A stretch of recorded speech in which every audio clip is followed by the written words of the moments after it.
150 টাকায় দুটো, একদম সস্তা না। এখানে অনেকেই দামোদরে এতে আজকে দিয়ে স্নান করে। ওইদিকে জল, সামনে যেও না।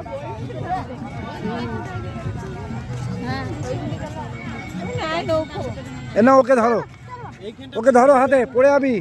এইখানটা ফাঁকা আছে, ওইদিকে কত জাম লেগে গেছে দেখতে পাচ্ছ না?